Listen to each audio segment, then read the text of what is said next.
Good afternoon and welcome back to where absolutely nothing happened.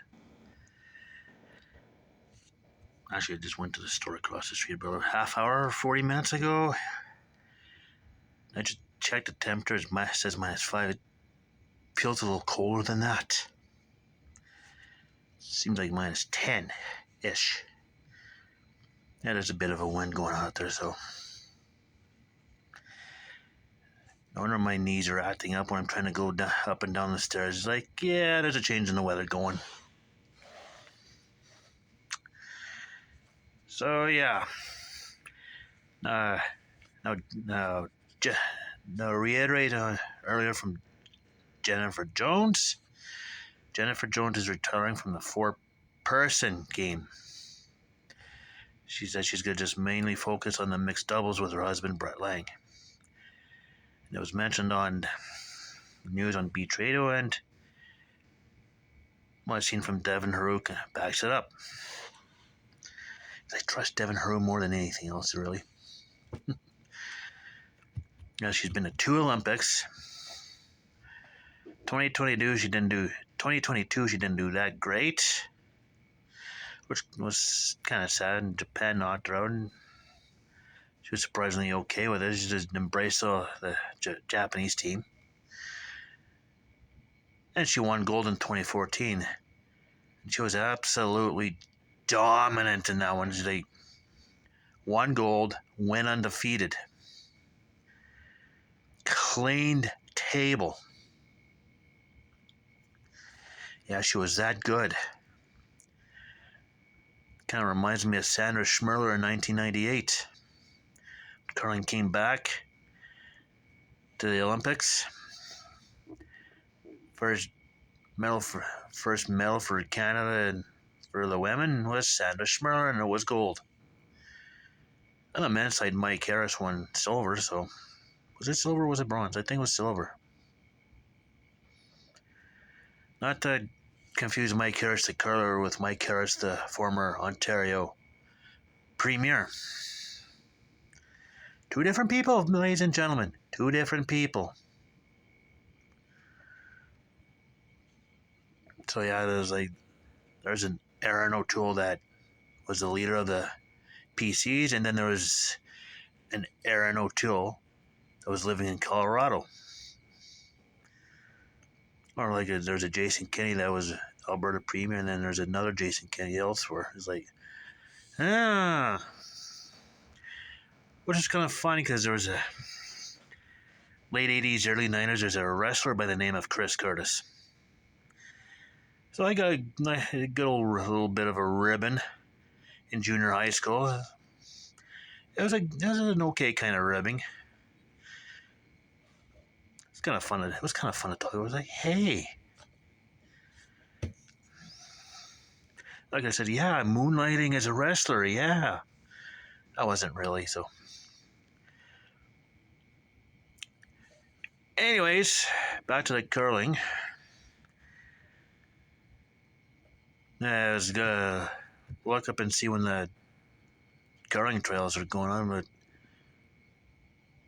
they're happening in 2025. It's just not highlighted yet. They're in Halifax, Nova Scotia. Apparently, there's sometime in November of 2025. I'm gonna have to find out how that's gonna end up working for the teams who want to qualify. Well, Jennifer Jones could qualify in the mixed doubles. So yeah.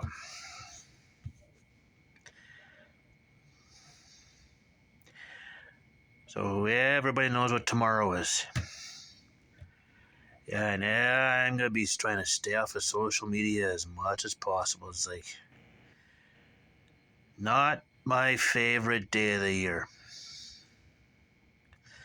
Probably my unhappiest day of the year, really. And that's the truth. I can never understand why, but yeah. So, the upside, I start the 1975 playoffs tomorrow. So there is that. New playoff format. Of course, with 18 teams. Now we're up to 18 teams. And there's 18 teams split into two conferences of 9, and each division has a team of 5 and a team of 4. In each conference, well, a division of 5 and a division of 4.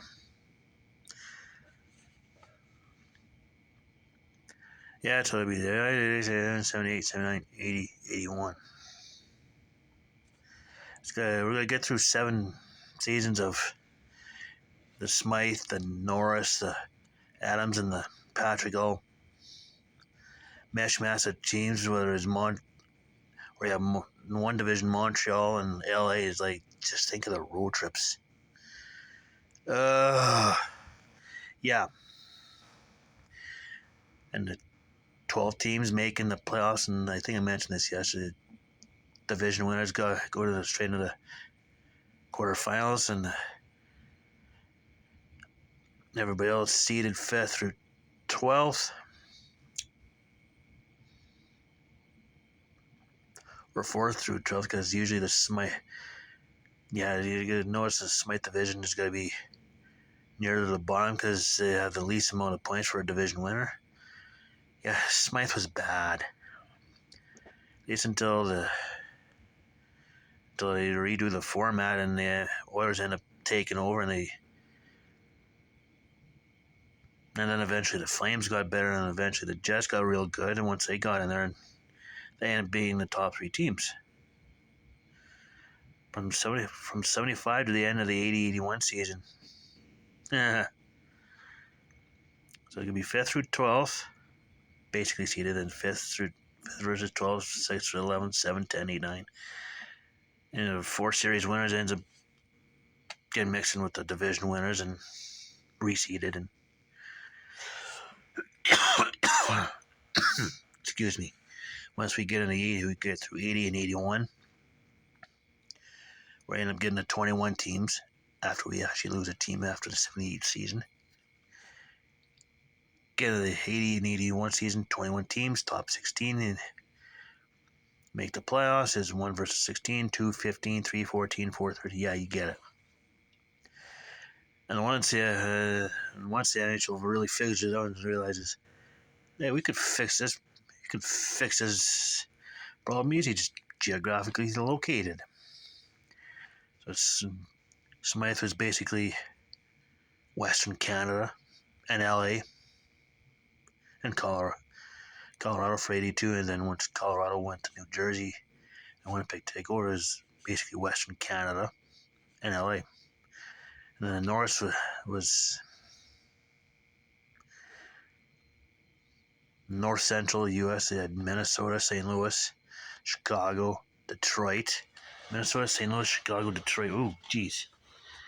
Okay, Minnesota, there's Chicago. Okay, there's Detroit. Where is it right there? And then Toronto over, and then the Adams had the Montreal and New York, Buffalo, and Boston, and Hartford, and Quebec City, and then, yeah, you get what I mean. But yeah, so from 75 to 79 is like top 12 make it. 5th through 12 plays in the prelims, best of 3. When it moves on, the quarterfinals are best of 7. Semifinals best of 7. Finals best of 7. So 75, those 5 seasons. Yeah, so one team wins the cup. Only 2 teams won the cup during that 5-year span. Philadelphia and Montreal. Spoiler alert. Philadelphia in 75 and Montreal 76 to 79. So